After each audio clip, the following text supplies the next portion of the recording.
Welcome to a video on graphing the hyperbolic paraboloid. As mentioned in the previous videos, to graph a quadric surface, it's often helpful to look at the xy, xz, and yz traces, which is where the surface intersects each of these three planes. And that's what we'll do in this video. We're going to determine the xy trace by setting z equal to 0. Then we'll find the xz trace by setting y equal to 0. And then lastly, we'll find the yz trace by setting x equal to 0. Remember, when we have a quadric surface, the form of the equation is what tells us what type of quadric surface we have. Notice for a hyperbolic paraboloid, we have two terms of degree 2, where one of them is positive and one of them is negative. And we also have one degree 1 term. When we take a look at the traces, one trace will be a hyperbola, and then we'll have two traces that are parabolas. And the axis of the surface will be parallel to the degree 1 variable. Let's go and take a look at an example. Here we want to graph z equals x squared divided by 4 minus y squared divided by 2.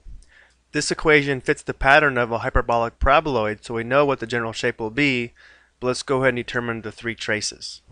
So to determine the xy trace, we'll set z equal to 0, so we'll have 0 equals x squared over 4 minus y squared over 2. I'm going to go ahead and move the y squared term to the left side of the equation. So we'll have y squared over 2 equals x squared over 4.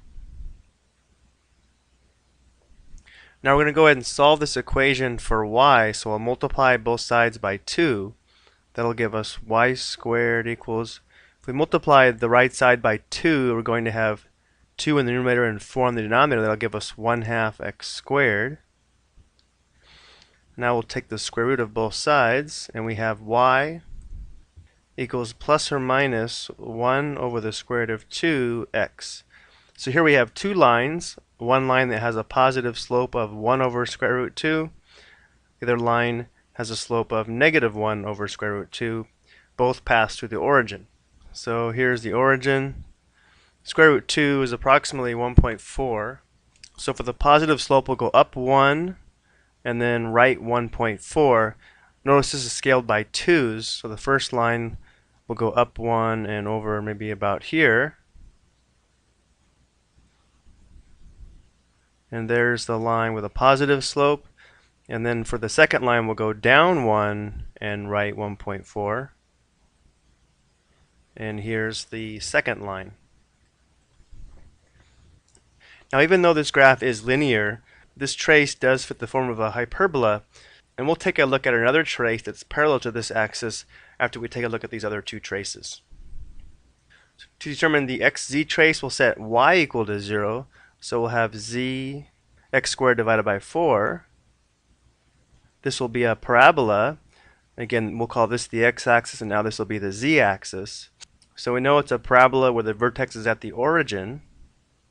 We also know this opens up because the leading coefficient is positive. And then lastly, when x is equal to 2, we'll have 2 squared, which is 4, divided by 4. Z will be 1. So again, this is scaled by 2, so we'll go right 2 and up 1 for that point. And if x is negative 2, we'll have the same z coordinate.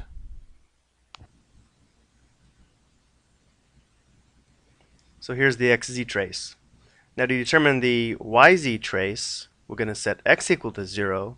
That'll give us z equals negative y squared over 2.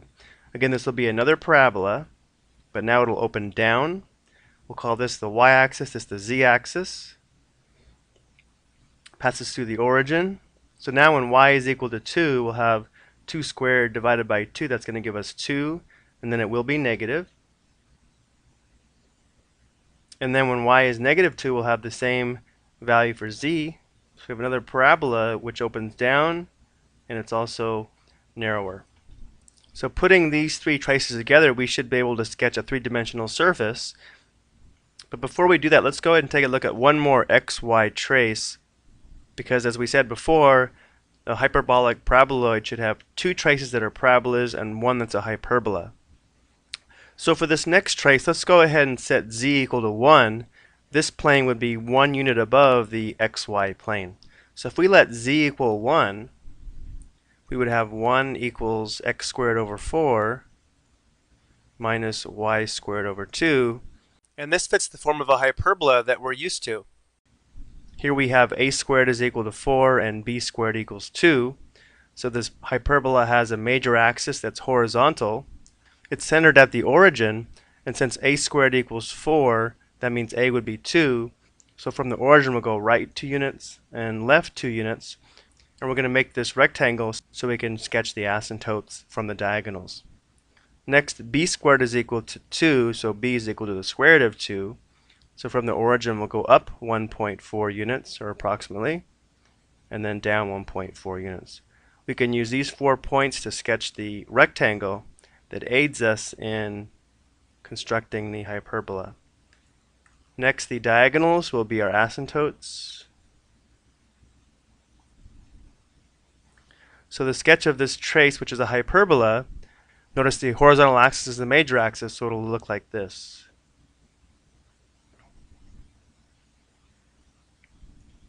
Now instead of trying to make a surface by hand, we'll go ahead and use Maple to get a better sketch. Here's a still of the surface, but let's go ahead and take a look at a dynamic graph of this. Now if we take a look at just the 3 planes, we can see the 3 traces. If we look down on the xy plane, you can see the hyperbolic trace. Now if we take a look at the xz trace, in this direction here, you can see the parabolic trace, or the parabola. And if we take a look at the YZ trace, you can see the parabolic trace that opens down. So putting those 3 traces together, we could try to sketch this by hand, but you get a much better feel of the surface looking at it with graphing software. Okay, that's going to do it for this video. I hope you found this example helpful. Thank you for watching.